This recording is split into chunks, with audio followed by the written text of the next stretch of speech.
Growing mystery today after homes and businesses all across South Florida reported a mysterious shaking. Developing tonight, South Florida shaking. The rumbling felt from North Broward all the way to the Florida Keys. But we're told it wasn't an earthquake. Even down in Monroe County. Were we having these mini earthquakes? That was weird as We've had several phone calls about people reporting shaking. The United States Geological Survey telling Local 10 News what may have felt like a small earthquake did not register. In fact, folks in Tavernier felt it all the way up from Homestead up to Parkland, so something shook a large area. almost like someone was opening and closing the door. I thought it was an earthquake. I've never been in an earthquake before. In Homestead, people tweeting it went on for 15 seconds.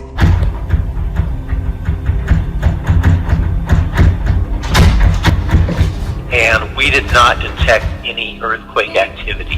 What people are describing, the shaking that lasted around 15 seconds, does appear to be what some people are calling a sonic boom. But what exactly caused this? That's still a mystery. Well, did you feel it or did you hear it? That was the question everyone in South Baldwin County was asking this afternoon after something shook buildings and rumbled its way through the area. They described it as everything from an earthquake to a meteor. Now, the U.S. Geological Society is not registering any earthquake in the immediate area. Well, first thing I thought was a jet. You know, maybe a jet had crashed, and it wasn't a sonic boom because didn't sound nothing like it. I've heard that before, but I mean, the first thing I thought was earthquake. The house was shaking, and my daughter like, "Mama, you feel that?" And I looked at the curtain, and it was like, ooh. It did for like a good 10-15 minutes. I'm like, did we have an earthquake in Foley? It seems pretty crazy out there. Going to start with some breaking news. A 3.1 magnitude earthquake outside of Concord. It happened about 10 minutes ago, the epicenter near Concord. We just had an earthquake in Concord last week. Yeah, you guys, I just actually felt it here. I was getting ready to tape something for the station and felt the shaking. It lasted about 2 to 3 seconds and happening on the same fault that we had the earlier earthquake this week, which was a 3.6 magnitude. So this is smaller than the earthquake earlier this week. Now, we don't hear too much about this fault. It's somewhat of a sleeper fault. And Europe's largest active volcano has erupted for the first time this year. Mount Etna sent lava and rocks high up into the air overnight. There is no risk to the local population apparently, except for a light dusting of ash, which blew over some nearby towns.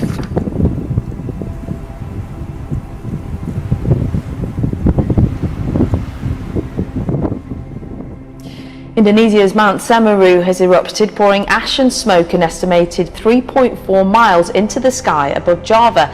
The volcano is one of the country's most popular hiking destinations. So far, no one has been asked to evacuate and no casualties have been reported. Villagers living on the mountain slopes have been warned of a possible cold lava mud flow, which can be triggered by intense rainfall. In Indonesia's South Kalimantan province on the island of Borneo, heavy rain has lashed these villages and towns for days. Tens of thousands of people have been evacuated. This was a picturesque but fortunately empty cottage at Chorley in Lancashire before and after the floods. Some places are expected to get 2 months of rain in just a few days. We've been here in Mellington Avenue for 33 years and we've never had it quite as bad as this. And it's a bit more alarming. Storm Christoph started with strong winds and heavy rain, but now temperatures are falling. Many places are dealing with a difficult combination of rising water levels and falling snow. At Didsbury near Manchester, the River Mersey rose to record levels. We're often told not to drive through floodwater, but this driver didn't get the memo. Wrong speed, wrong speed, wrong speed. Yikes. Another night of unrest in Tunisia. Young protesters raging against unemployment, poverty, and police brutality in some of the country's poorest neighborhoods. That also include the state of the economy, joblessness, and police violence. They came a decade after a street vendor set himself on fire in protest over the same issues, an event that became a catalyst for the 2011 revolution in Tunisia and the Arab Spring.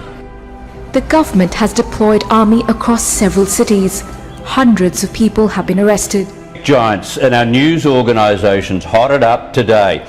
While the federal government is determined to introduce a news media bargaining code so that the likes of Google and Facebook pay for the news that they cut and paste, that's a kind way of saying what they do, a Senate committee is looking at the issue. Today, Google fired their biggest shot yet, threatening to close down the search engine to all Australians.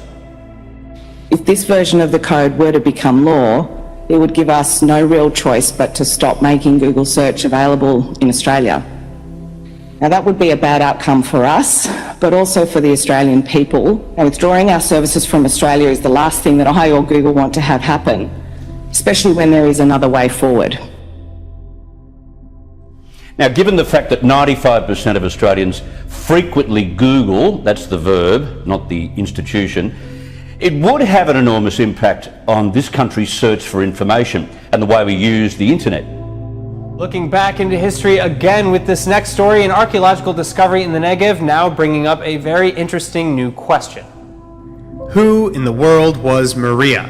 This is the new question baffling researchers at the Israel Antiquities Authority following the discovery of an incredible 1,400-year-old stone, and the flat, round Byzantine-era artifact appearing to be a headstone with a Greek inscription text reading Blessed Maria, who lived an immaculate life and died on the 9th of February. Of course, while we may never find out more about Maria herself, her 23-some-odd centimeter headstone offers an important clue to other inquiries in the area. Discovered in the Nitzana National Park in the Negev, Maria's headstone joins others commemorating Christians buried in the churches and cemeteries that have also been unearthed nearby. But unlike the other towns, very little is actually known about the burial grounds near Nitzana. Have you ever wondered what happens after someone dies? Is there really life after death? And can the dead actually speak to the living? This may sound a little spooky, maybe even creepy, but new research is offering a scientific explanation to this phenomenon. While some people claim they see dead people, I don't see anything. Are you sure they're there? they're everywhere. Others say they can hear or even sense the deceased. Someone said, "What is your name?" This thing is talking to us. But how could this actually happen? The question has long perplexed many, but now a new study is offering some insight.